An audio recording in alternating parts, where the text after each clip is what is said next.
क्या कौवा हलाल है? मैंने एक मुफ्ती साहब से सुना है कि अगर कौवे की को 7 दिन तक हलाल और पाकीज़ा खिलाई जाए तो वो हलाल हो जाता है। क्या ये बात सही है? जी सही है। अगर चंद दिनों तक उसको आपने पाकीज़ा चीज़ खिलाई है तो कौवा भी फिर हलाल जानवर है। तो आपने मुलाहजा किया कि देवबंदी आलिम मुफ्ती तारिक मसूद ने कौवा खाने को हलाल करार दिया और देवबंदियों के कुतुबुल अक़ताब रशीद अहमद गंगोही ने न सिर्फ कौवा खाने को हलाल करार दिया बल्कि इस पर बाकायदा अजर व सवाब का भी जिक्र किया।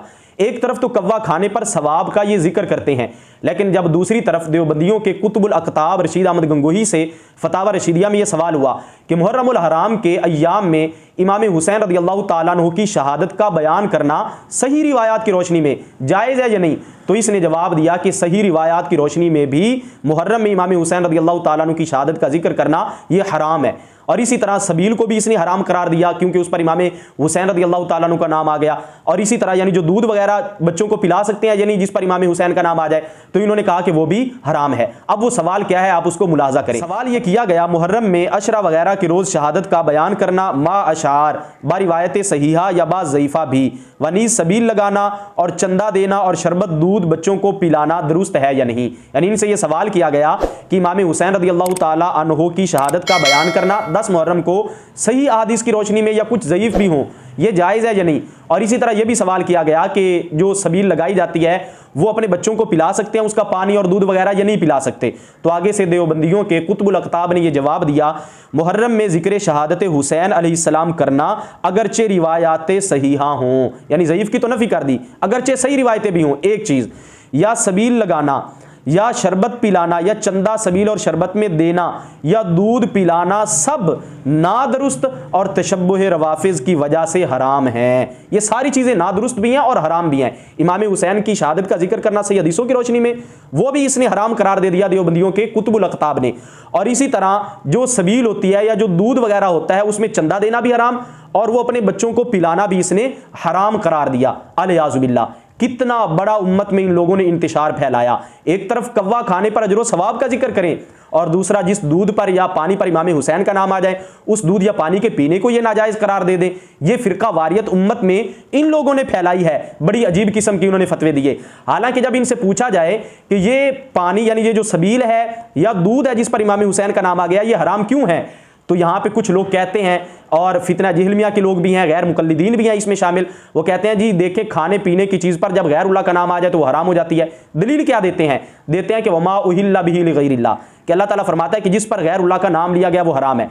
हालांकि उहिल्ला इहलाल से निकला उस आयत करीमा में, और तफसीर जलालैन या दीगर किताबें आप देखें तो उसमें यह लिखा है कि ज़ुबिहा अला इस्मी गैरिही, यानी वहां पे जो है ना कि गैरुल्लाह का नाम लिया गया उससे मुराद ये है कि बवक्ते ज़बा जिस जानवर पर गैरुल्लाह का नाम लिया गया वो हराम है। यानी जब छुरी चलाने लगे तो अल्लाह का नाम लेने के बजाय किसी और का नाम ले, वो जानवर हराम है। वहां पे तो ये जिक्र ही नहीं था कि खाने पीने की चीज पर किसी का नाम आ जाए तो वो हराम हो जाएगी।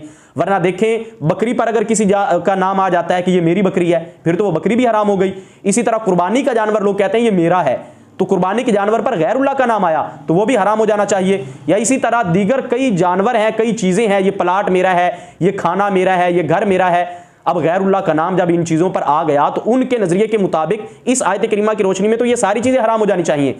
फिर यहाँ से वो फ़र्क करते हैं, कहते हैं नहीं नहीं, जिंदा का नाम आ जाए तो वो हलाल है, अगर फौतशुदा का नाम खाने पीने की चीज़ पर आएगा तो वो हराम होगा। चलो जिंदा और मुर्दा की जो इन्होंने पहले तकसीम किया ये भी कुरान और हदीस से साबित नहीं, मन गलत इन्होंने तकसीम की और कुरान पाक की आयत के अंदर भी इन्होंने तारीफ और तब्दीली की। और मैं इनको ये भी बताता हूं कि अगर फौतशुदा का नाम भी खाने या पीने की चीज़ पर आ जाए और वो इसाले सवाब की चीज़ हो तो उसका खाना और पीना भी बिल्कुल जायज़ होता है, हराम नहीं होता। इसके हवाले से ये सुनन अबी दाऊद है और इसकी जिल्द 1 है, इसमें हदीस नंबर 1681 है। हज़रत साद बिन उबादा रज़ियल्लाहु ताला अन्हु से मरवी है, उन्होंने अर्ज़ की या रसूल अल्लाह इन्ना उम्मा सादिम मातत, कि बेशक साद की वालिदा का इंतकाल हो गया। फ़अय्यु सदाक़ाति अफ़दलु, तो कौन सा सदका करना अफजल है? नबी करीम सल्लल्लाहु ताला अलैहि वसल्लम ने फरमाया अल माउ, पानी का सदका।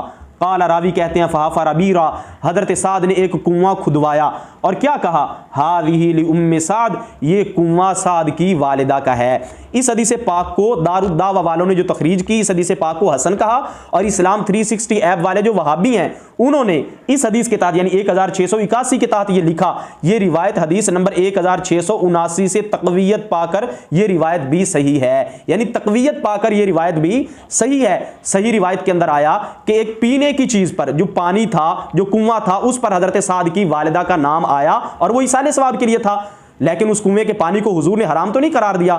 तो एक फौतशुदा औरत का नाम कुएं पर आया, पीने की चीज पर आया, वो इसाले सवाब की है। जब वो पानी हराम नहीं हुआ तो सबील पर इमाम हुसैन का नाम आने से वो सबील कैसे हराम हो गई?